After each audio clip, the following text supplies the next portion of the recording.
Welcome to the Sweet Smiles podcast, where smiles are baked into every story.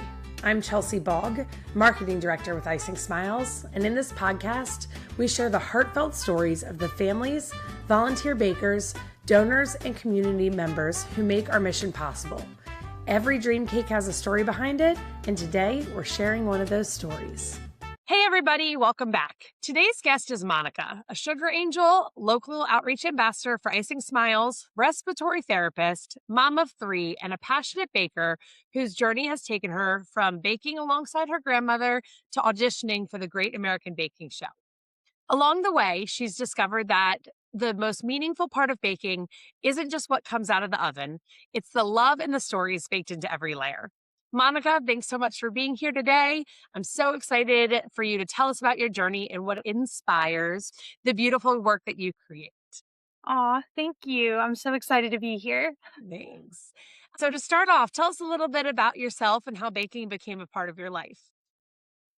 Yeah, so like you mentioned, my grandma, she is the one that she gave me free reign to experiment in the kitchen, and I'll never forget that because as a kid, you tend to make a big mess, and my creations weren't very tasty, but it was fun, and that's really what got me started in the kitchen baking. And as I got older and a little more competent, I began to make things that actually tasted pretty good, and I just kept going, and now here I am.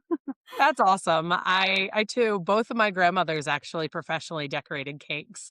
Oh, So wow. I grew up around it, but I also had a mom who was like, no sweets in the house. And I admitted to her in the last couple of years that I used to make up friends' birthdays to bake for just to have a reason to bake and get it out of the house. Yes, I am the same way. That's why I do like baking for other people because then you don't have just a big cake sitting at home. Exactly. I'm glad I'm not the only one. So do you have a memory of that first time you baked or? I do. So, I was at my grandma's house, and I must have been bored. We didn't have cell phones back then, and it was summer vacation. So I just started grabbing flour and eggs and milk and sugar, things that I knew were in typically in baked goods, but I didn't have a recipe. So I just started mashing things together. I think it ended up being like the consistency of Play-Doh. And so I called it biscotti and I chopped it up and I baked it. And I think I even ate it. And it wasn't good, but because I made it, I was going to at least try it and just see, what the outcome of my creation would taste like. And it wasn't very good, but I'll never forget it because my grandpa and my uncles and my aunts, they were all there and they were asking my grandma, why are you letting Monica make such a big mess in the kitchen? And she was the one that said, no, she's having fun. Just let her bake. She's doing her thing. And I thought it was really nice because you don't typically hear that from adults to let you do what you want to do. And that just really inspired me because sometimes you get told, no, you shouldn't do that, or you're not good enough, or you're too little, or you're too young, or you don't know what you're doing. You're not talented enough. So I think if you have the desire and the passion for something, you will find a way to eventually learn and make your creation something that other people will appreciate as well. That's so true. It's something I need to channel with my own kids because I am that mom who's like, not the best, not the best. But letting someone have that creative freedom and inspiring it at such a young age, it's so neat that your grandma stands out, that your grandma was the one to like push everybody aside and say, no, kids need to be kids. And it's again something I should remind myself here sometimes. It definitely, now that I'm a parent as well, I have to remind myself that too. So I try to get my kids in the kitchen as much as I can. Typically on recipes where I'm not making it for work. It's more like for home, just because they really like to get their hands dirty. But I think they enjoy it. We enjoy baking together. So fun. Now, do you bake just for a hobby or do you sell your cakes as well? So at one point, I started to sell, but I had just quit my job and I had just had a baby. I had 2 little ones at home. And so I felt that it was different. It's a different experience when you're baking because I tend to analyze things a bit too much, and I'm super critical of my own work, and so I would feel bad if it didn't look perfect, and I would stay up until 2 or 3 o'clock in the morning making it just so. And baking has always been for passion and for fun, so eventually I decided to put the selling aspect to the side and focus more on just baking for joy. I love it. There is so much joy in it. And when you turn things into a job, yes, I believe your job should be led by passion. Like you should love what you do, but there is something to preserving just the joy of it and not making it into a job where you can do it on your own terms is really special. So I love that you were able to find that balance in life and preserve that joy. It was fun to sell, and the only thing is I have a very particular way of doing things, and the thing about selling your baked goods is when you begin to sell things, people expect things to be a certain way, and sometimes what they're wanting is not necessarily your style. So I was being asked to make fondant cakes, which are fun, but, fondant to me is not the tastiest thing, and so I really like working with buttercreams and making things look more like a bakery style versus like this, which I know Icing Smiles is so good at, and I love that, and it does make a cake special, but I focus more on flavor over the looks, I think. Well, and there's balance there. I like to tell because I do sell cakes, and anytime I do like a wedding cake tasting, something like that, I say, yes, I love to create beautiful work. And I believe, I mean, a lot of these cakes cost a lot of money. And if Mhm. you're going to invest in it, like it's part of the decor of your event. But at the end of the day, there's no point in it if it doesn't taste good. So that's a very vital part of it as well. Yes. Yeah. Well, pivoting around just a little bit, but you shared you're a respiratory therapist, also you're a mom, a sugar angel, and you're also a part of our local outreach ambassador team.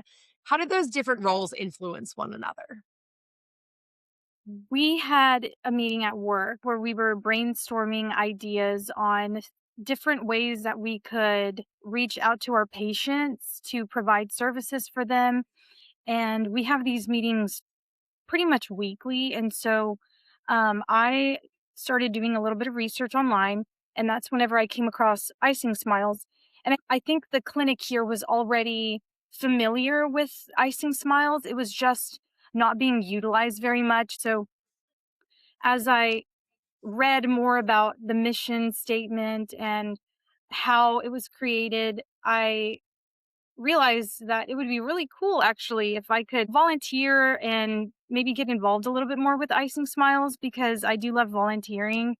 And I always say if there's a company or an organization that I'm jealous that I'm not the one that thought of that because it's genius, then it'd be nice to still somehow be a part of it. And so I'm just glad that I'm able to spread the word about Icing Smiles and be involved in helping our patients learn more about it. And so I think it's actually been really great that as a respiratory therapist, I'm able to reach so many patients and find some Yes.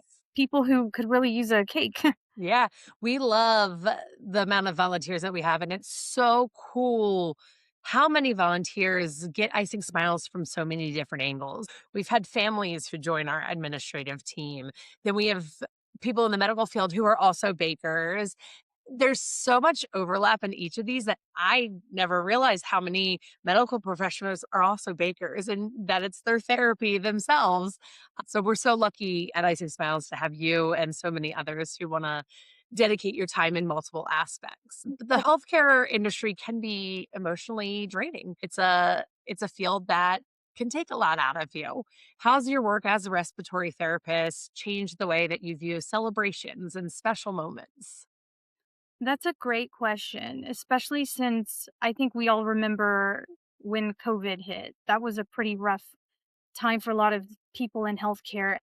So, being a respiratory therapist has so changed the way that I look at celebrations because, especially during the COVID pandemic, I remember working as a therapist. It was very stressful. And my husband and I are both respiratory therapists, and so I think it was important just to celebrate every occasion that we could.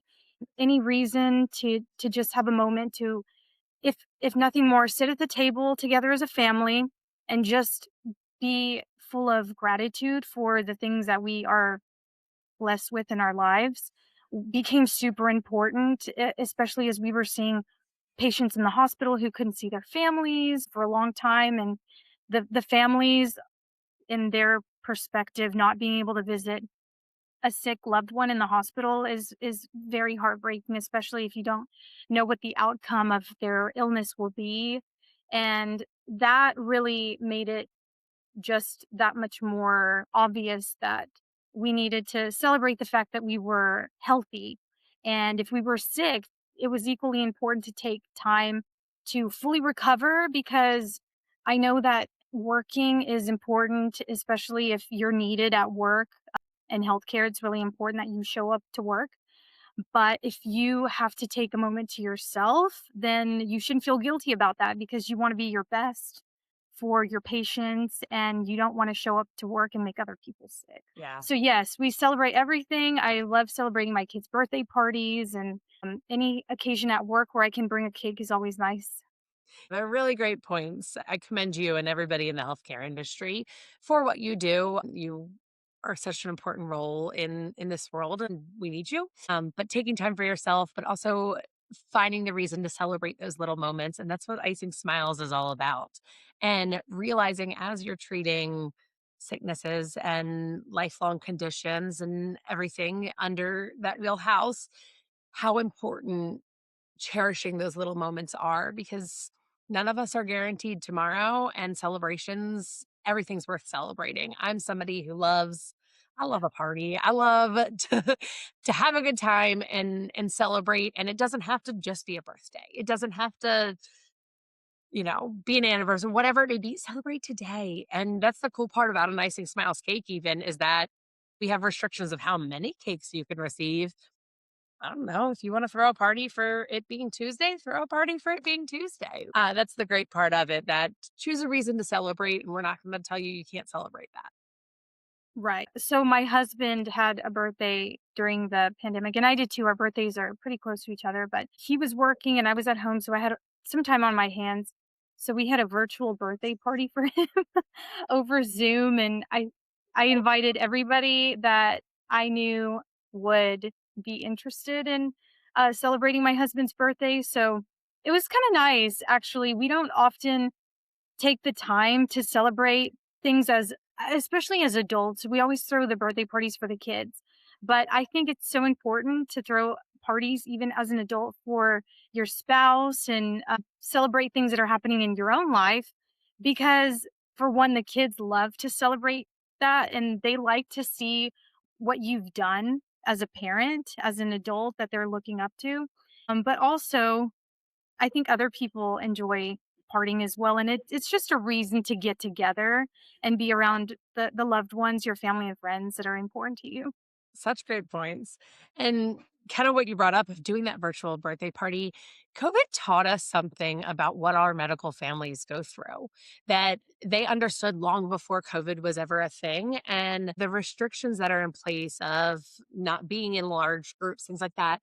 And kind of COVID gave the general public uh, a peek into what their reality is, but it also taught us ways to be creative, to incorporate those families, to understand when restrictions are in place, what can we make possible for celebrations and fun in the meantime.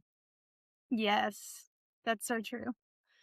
All right. So, do you find yourself bringing the same compassion that you use in your healthcare career into your baking and your volunteer work? I love that people at work like cakes. They love sweets. And my family actually, they don't love sweets, and so I love that people here kind of have that same mentality of celebration. And there's a really great crossover between being a respiratory therapist and baking. I find that people are passionate about different things. And so being around people who have similar passions is really nice, which is what I love about Icing Smiles is we're all like in a big baking club. And as a respiratory therapist, I am very passionate about obviously taking care of patients. I got into this field because I wanted to help others. And there's a very similar thought process behind baking for somebody that goes into when you bake, you're giving somebody something that you made, and you do it because you love them and you care about them. And I think serving in healthcare it's a very similar experience. You do things for somebody, you take care of somebody because you care about them. In healthcare, it has to come from the heart. If you're just there for a paycheck, you just don't get the same joy. It doesn't mean as much to be at work, and so you do have to love the job. And I'm lucky that I am passionate about work and I get to use a little bit of baking at my job. And so because mine is baking, I when I do bake, I try to make it as laid back and just have fun with it. So sometimes I get my kids involved, and sometimes I'll break out a new recipe that I've always wanted to try, and I'll make sure my kitchen is clean. I have a process that I do everything in its place, ready to go. Got to make sure I have all the ingredients, and then and I'm it's the same thing at work too.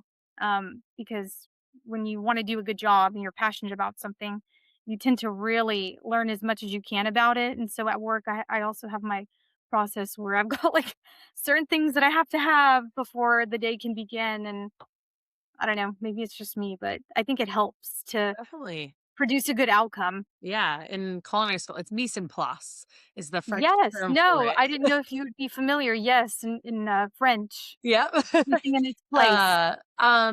I think it's so cool that you have 2 passions because, I have talked to people who are like, I just don't know what I want to do with my life. And it's so neat. I love when somebody can hone in on that and just like love what they do. So you talked a Yes. little bit about how you first discovered Icing Smiles through your job. What inspired you to take that job and say, "Hey, I do want to be a sugar angel"? So I thought it would be fun if I could make a cake for a patient just because I see how much that they could really use it in their lives. I was quick to say, "Me, I would love to, bake for a patient and surprise somebody and make their day." I always Yes. think that's so much fun. That's great. And so you're also a part of our local outreach ambassador team. And so for those listening today who don't know about it, do you want to share a little bit about what your role is and what you've done so far as a local outreach ambassador? Sure. As a local outreach ambassador, I feel like we get the fun part of just talking to people about it.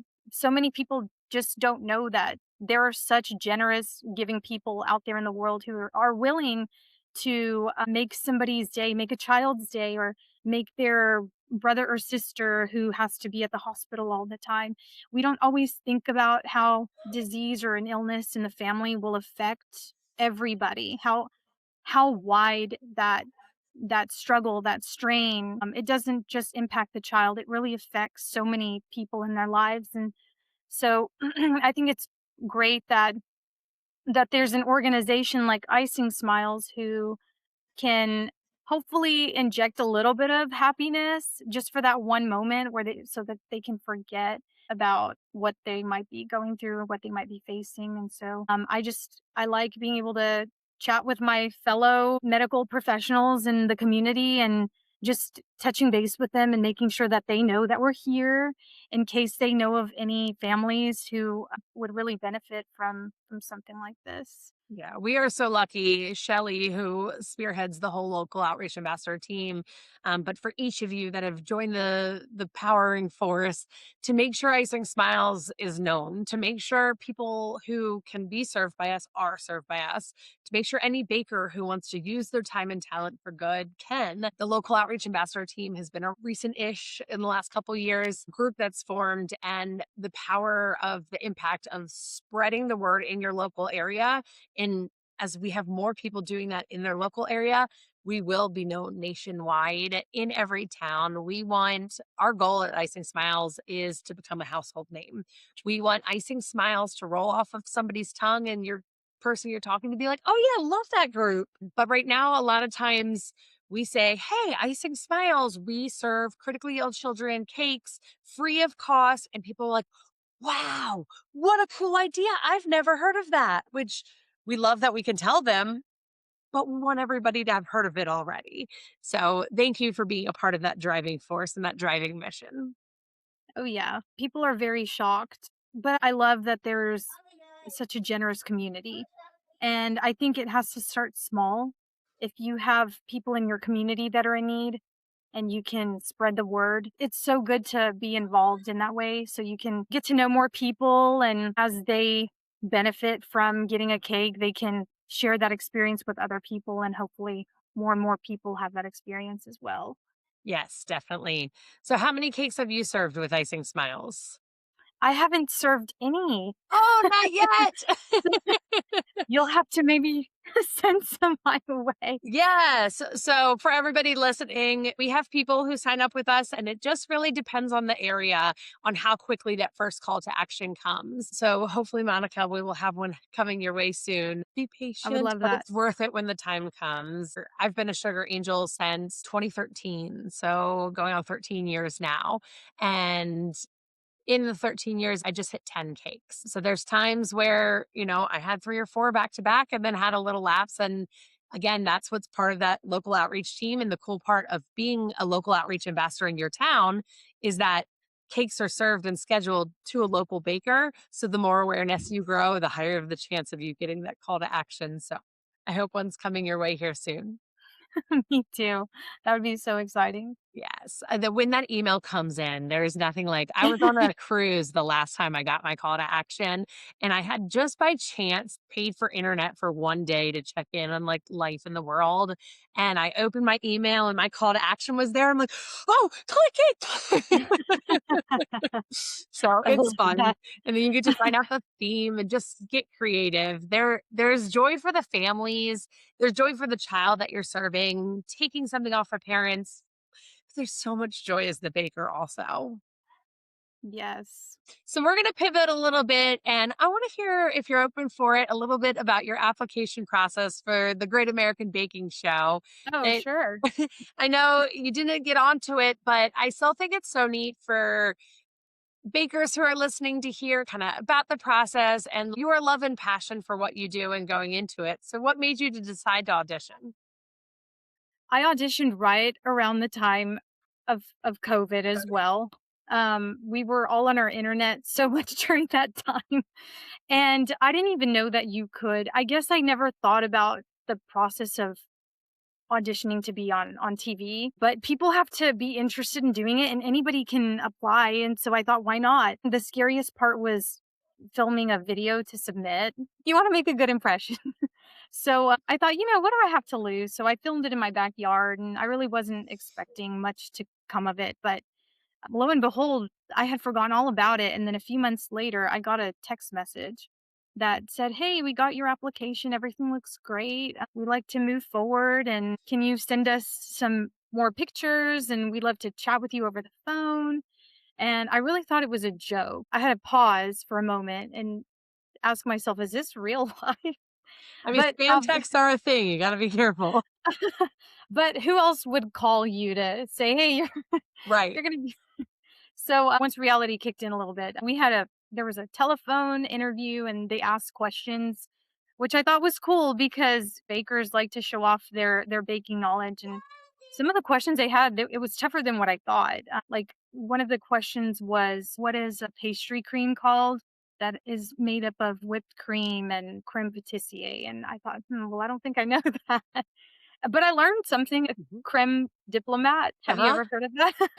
I was sitting here like, "Oh, I've heard of it. What's the name of it?" I did go to culinary school, but Did you? yeah, but 13 years ago, so 13 all years the ago. terms are loose.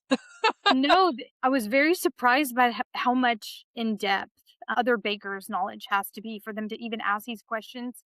So that was really cool, and I was surprised that I knew more than what I thought. So it's just fun. It's fun whenever you are passionate about something and you're knowledgeable about something, and people start quizzing you, and you're like, okay, I know that one.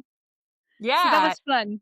and That was it's fun. it's neat to challenge yourself and see what comes of it. Would you think about auditioning again? Well, I would. At the time, it really wasn't ideal because I had 2 babies basically at home. No, I had 3, so I had just had my 3rd. We Rockstar had 3 mama. kids back to back.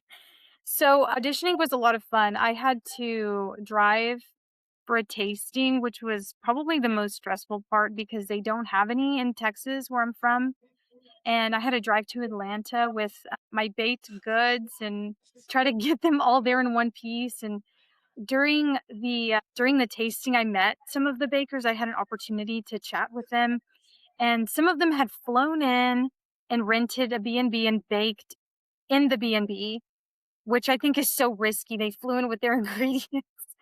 You never know that the oven could be different from the one you have at home, or how do you get your baking pans? They must have packed, a million things in order to bake in that rental property, but just the lengths that people are willing to go through to do a good job and show off and present something, I thought that was pretty incredible, and they liked my baked goods, so when that call came in, I was at work, and it's always exciting, right? When you don't expect to get a phone call that somebody is giving you good feedback and they want to move forward, and hopefully you get picked to be on the show and get to show off and bake even more. So that must be how it is to be chosen, Yeah, to but be called to action.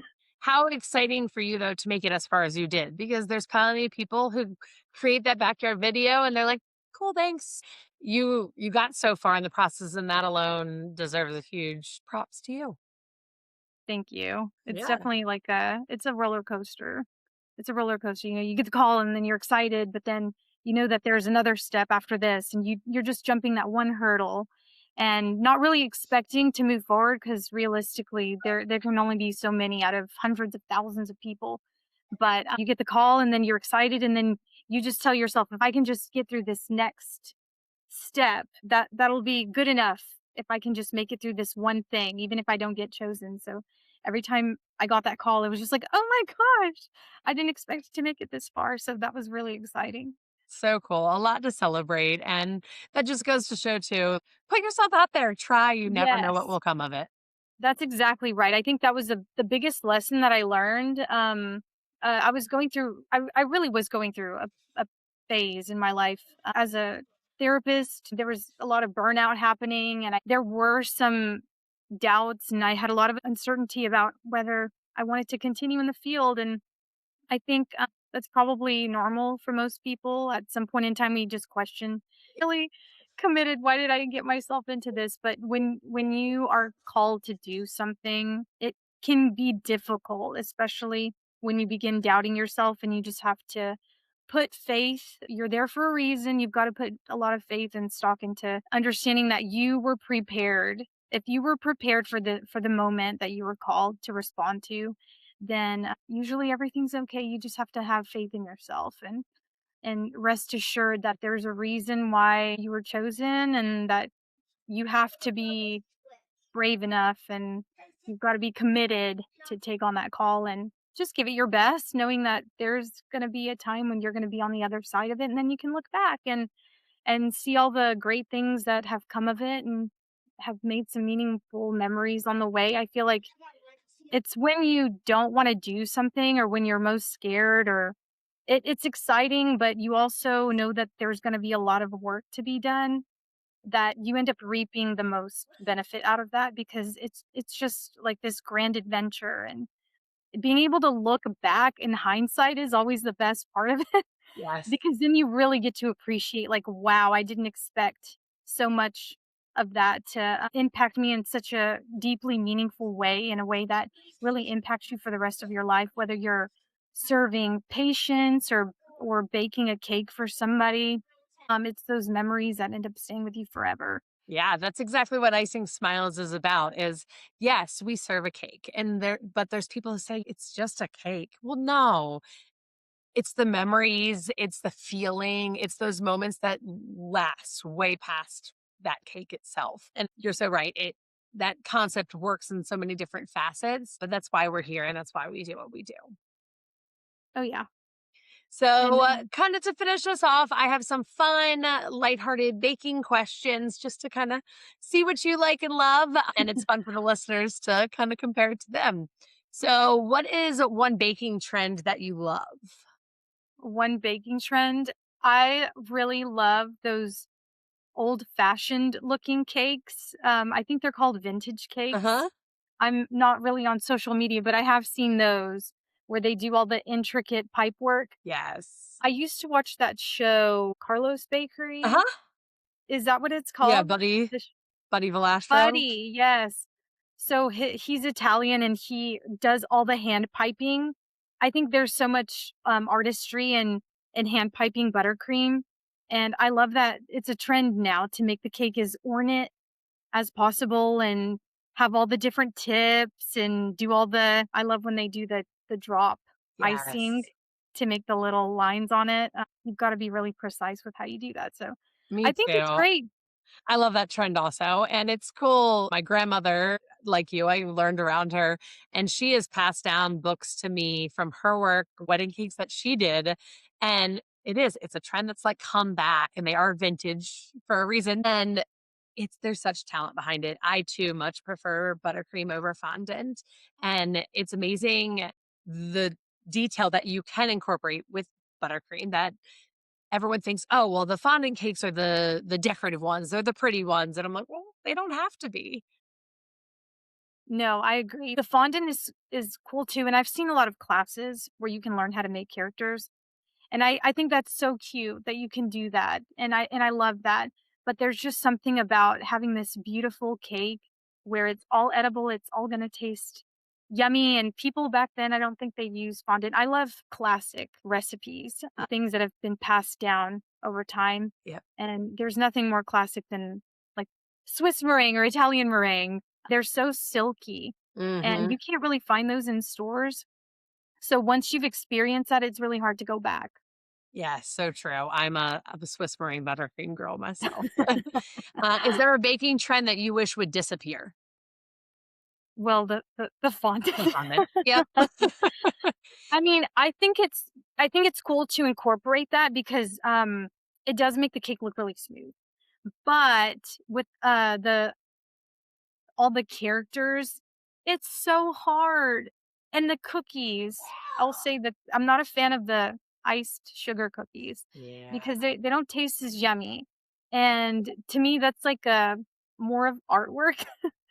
I appreciate looking at it, but I never wanna eat it because they're so pretty, Yeah. and they're so hard to make. I admire anybody who can ice a sugar cookie and make it look like a pina colada or like a puppy dog. I mean, it's just incredible what they can do with the icing, the Mhm. royal icing. So I admire it, but I don't think I could ever Yeah, I they're don't think I they're a could ever labor of get into love, it. and I do them because I've been peer pressured by my community because people want them. It's the thing to do. They are It's the the in thing to trend right do. now. Yes. But I like a cake because I get to do it one time, and I get to do it really good and really pretty. Those sugar cookies, you gotta sit there over and over. And it's I also the cookie itself, it's hard to make it taste different. Yeah, I've had some cookies that were different flavored, but they weren't very good.